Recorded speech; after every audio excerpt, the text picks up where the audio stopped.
उदय सामंत शरद पवारांच्या भेटीसाठी उदय सामंत शरद पवारांच्या निवासस्थानी दाखल झालेले आहेत। सामंत पवारांच्या सिल्वर ओक निवासस्थानी दाखल झालेत। आपण हे दृश्य पाहतोय। उदय सामंत शरद पवार यांच्या भेटीसाठी दाखल झालेले आहेत। नेमकी ही भेट कशा संदर्भात हे अद्याप समजलेलं नाही, मात्र पवारांच्या निवासस्थानी उदय सामंत दाखल झाल्याचे आपण हे दृश्य पाहतोय।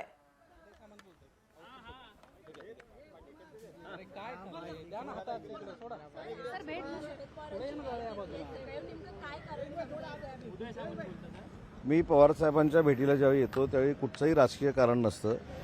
मी शरद पवार साहेबांच्या सोबत काही संस्थांवर काम करतो, तसं क्रीडा क्षेत्रामध्ये काम करतो आणि त्याच्या काही गोष्टी ज्यावेळी साहेबांना सांगायच्या असतात त्यावेळी मी त्यांची भेट घेतो। त्याच्यामुळे आजच्या भेटीमागं कुठेही राजकीय कारण नव्हतं, कसलंही कारण नव्हतं। ज्या संस्थांवर मी साहेबांसोबत काम करतो त्या संदर्भातली फक्त चर्चा होती आणि ती 5 मिनिटं झाली आणि त्याच्यानंतर मी निघालो। नाट्य परिषदेचं काही दिवसांपूर्वीच एकत्रित तुम्ही होतात, काही त्यावेळेस विषय घेतले, त्या विषयांसंदर्भात काही त्याच संदर्भामध्ये किंवा क्रीडा क्षेत्रातल्या संदर्भामधल्या काही गोष्टी होत्या, ते साहेबांशी मी चर्चा केलेल्या आहेत। त्याच्यामुळे मला असं वाटतं की प्रत्येक भेट ही राजकीयच असते अशातला भाग नाही। कारण तुमचं देखील बरोबर आहे की स्थानिक स्वराज्य संस्था जवळ आलेल्या आहेत आणि त्याच्यामुळे आमची भेट म्हणजे काय स्थानिक स्वराज्य संस्थेसाठी आहे का अशी एक शंका निर्माण होऊ शकते, परंतु ह्याला कुठेही राजकीय स्पर्श नव्हता। काही संस्थांच्या बाबतीमध्ये म्हणजे क्रीडा क्षेत्रातल्या आणि सांस्कृतिक क्षेत्रातल्या त्या संदर्भात माझी साहेबांची भेट होती। एकनाथ शिंदे मुख्यमंत्री असताना अनेक सातत्याने येताना पाहायला मिळतात। काल देखील डिनर डिप्लोमॅसी दोन्ही ठाकरे बंधूंमध्ये झालेली आहे। आगामी सगळ्या स्थानिक स्वराज्य संस्थांच्या निवडणुकीच्या निमित्ताने दोन्ही ठाकरे बंधू स्थानिक स्वराज्य संस्थांच्या निवडणुकीमध्ये तालुका पंचायत समितीपासून मुंबई महानगरपालिकेपर्यंत कुठच्याही परिस्थितीमध्ये महायुतीचाच भगवा फडकेल ही काळ्या दगडावरची पांढरी रेघ आहे। एकनाथ शिंदे मुख्यमंत्री असताना ज्या लोकप्रिय योजना होत्या त्या लोकप्रिय योजना आता एका पाठोपाठ नाही, काय कोणाचा निर्णय असेल ते घेतील ना ते, कारण शेवटी त्यांचे स्वतंत्र पक्ष आहेत। स्वतंत्र पक्षामध्ये त्यांनी काय करावं हे त्यांनी ठरवलं पाहिजे, परंतु हे सगळं करत असताना काँग्रेस स्वातंत्र्यवीर सावरकरांचा कायम अपमान करते, त्यांना हीन लेखते, हे देखील काही लोक अभ्यास करतील ना। एकनाथ शिंदे मुख्यमंत्री होते त्यांच्या काळातील ज्या लोकप्रिय योजना आहेत त्या एकोपाठोपाठ बंद होत आहेत।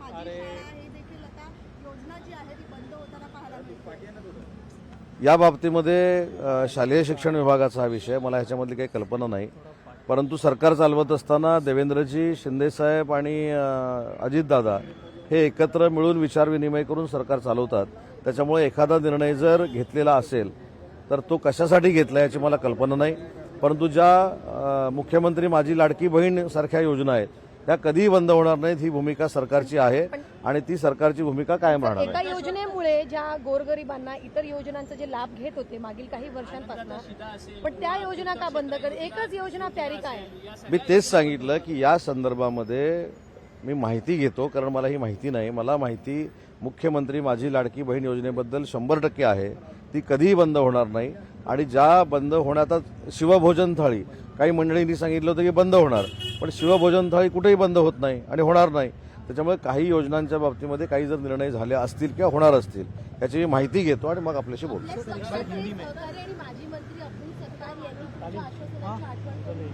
शेतकऱ्यांना कर्जमाफीची आठवण करून दिली आणि त्यासोबतच शेतकऱ्यांसाठी कर्जमाफी द्यायची असेल तर आपण कर्जही काढू शकता।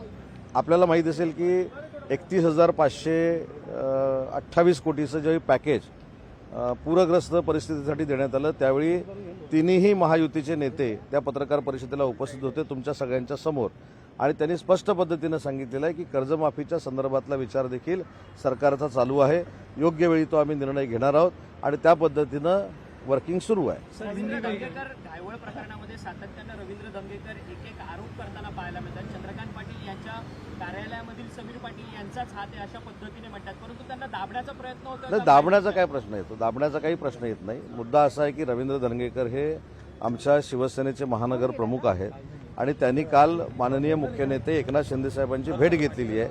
त्यांच्या भेटीमध्ये चर्चा झाली असेल, परंतु महायुतीमध्ये कुठेही अडचण होणार नाही याची दक्षता प्रत्येकाने घेतली पाहिजे. कर्नाटकमध्ये सध्या आरएसएस वरून राजकारण तापतंय. त्यांचा आवाज दाबण्याचा कुठेतरी प्रयत्न अक्षय बाकीच्यांना प्रश्न विचारले. अक्षय नाही, आता येता मला रोहितजी पवार देखील भेटले होते, पण ते मला असं काही बोलले नाहीत. आरएसएस वरून राजकारण तापताना पाहायला मिळते. कर्नाटकमध्ये आरएसएसचे जे कार्यक्रम आहेत ते शाळांमध्ये किंवा सार्वजनिक ठिकाणी बंद करा असं काँग्रेसच्या एका आमदारांना पत्र लिहिले. ठीक आहे, आता काही ठिकाणी काँग्रेसची सत्ता आहे तर तिथं ह्या सगळ्या गोष्टी होत आहेत, पण महाराष्ट्रातल्या जनतेनं कर्नाटक सरकारचा हा देखील विचार केला पाहिजे की जे सीमा भागातले मराठी लोक आपली जे आहेत, जे आपले नातेसंबंधातली असतील, जीवाभावाची आहेत, त्यांना देखील छळण्याचं काम कर्नाटकचं काँग्रेस सरकार करतंय. छत्रपती शिवाजी महाराजांचा विचार देखील बाजूला करण्याचा विचार कर्नाटकचं सरकार करतंय. त्याच्यामुळं काँग्रेस छत्रपती शिवाजी महाराजांना मानत नाही, काँग्रेस स्वातंत्र्यवीर सावरकरांना मानत नाही, काँग्रेस कोणालाच मानत नाहीत. एवढी ती स्वयंभू झालेली आहे आणि त्यांच्याबरोबर युती करण्यासाठी काही लोक पुढे येत आहेत. त्याचा विचार ते करतील.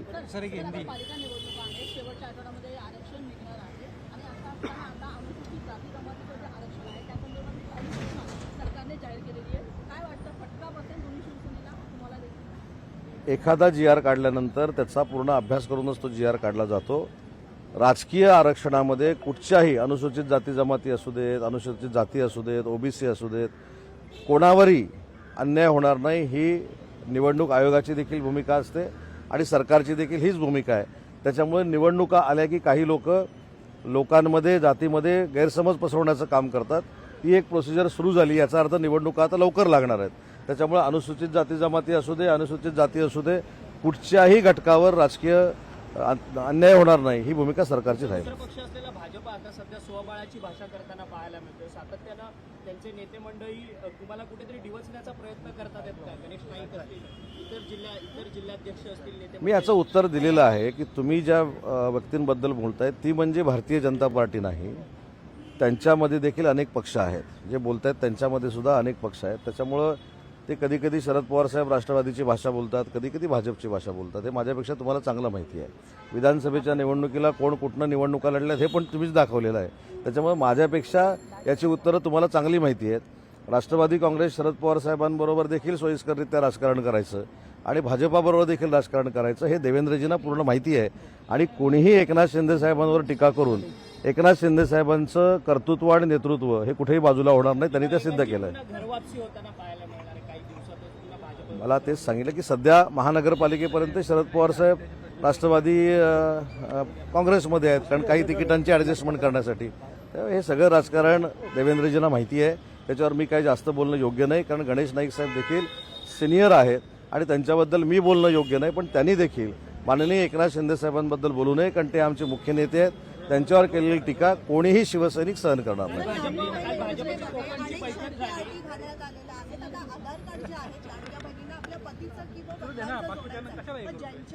मॅडम, मला असं वाटतं की ह्या सगळ्या नियमातल्या अटी ज्या आहेत या कदाचित आपल्या सगळ्यांना आता जाणवल्या असतील, पण ह्या ऑलरेडी आहेत. आणि KYC असेल किंवा ह्या सगळ्या गोष्टी ज्या आहेत या महिला भगिनींना सोयीस्कररित्या हे सगळे पैसे मिळण्यासाठीच केलेले आहेत. त्याच्यामुळं कुठेही पात्र महिला भगिनींवर अन्याय होणार नाही. आणि तो अन्याय जर होत असेल तर आम्ही सगळे सरकारमधले मंत्री लक्ष घालून तो दूर करू. कोकण भाजपची बैठक झाली. कोकण भाजपच्या बैठकीमध्ये ज्या स्थानिक स्वराज्य संस्थेच्या निवडणुका आहेत त्यामध्ये पदाधिकाऱ्यांचं त्यांचं मत आहे की शिवसेनेसोबत. नाही, पण तुम्हाला हे कुठनं कळलं मला माहित नाही. पण त्या मिटिंगमधलं मला असं कळलंय की युती करावं असं सगळ्यांनी सांगितलंय. आता पुढे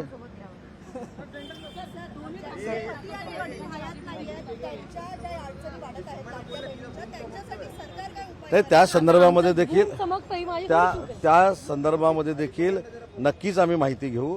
कुठच्याही महिला भगिनींवर अन्याय होणार नाही ही सरकारची भूमिका राहील. ज्या पात्र महिला भगिनी आहेत त्यांना मुख्यमंत्री माझी लाडकी बहीण योजनेमधनं काही जर अडचणी निर्माण होत असतील पात्र महिला भगिनींना तर त्यासाठी सरकार नक्की पुढाकार घेईल.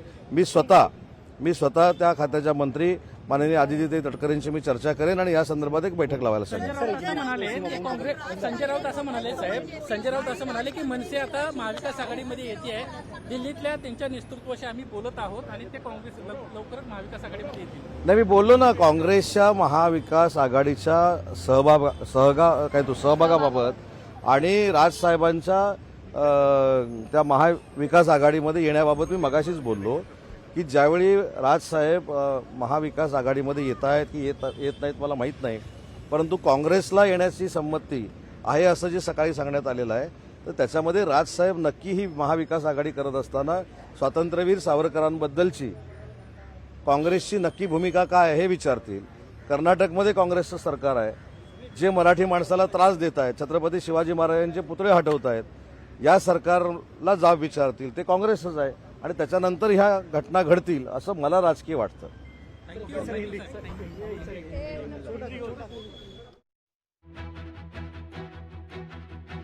हे शरद पवार यांच्या भेटीसाठी आलेले आहेत. अनेक संस्थांमध्ये आपण एकत्र काम करतो आणि त्याच संदर्भात ही भेट आहे. कोणतीही राजकीय चर्चा या भेटी दरम्यान होणार नाही असंही या ठिकाणी उदय सामंत यांनी म्हटलेलं आहे. तर अनेक विषयांवरती या ठिकाणी त्यांनी भाष्य केलेलं आहे. KYC संदर्भात सुद्धा त्यांनी आपण मंत्री अदिती तटकरे यांच्यासोबत बातचीत करणार असल्याचं त्यांनी म्हटलं आहे.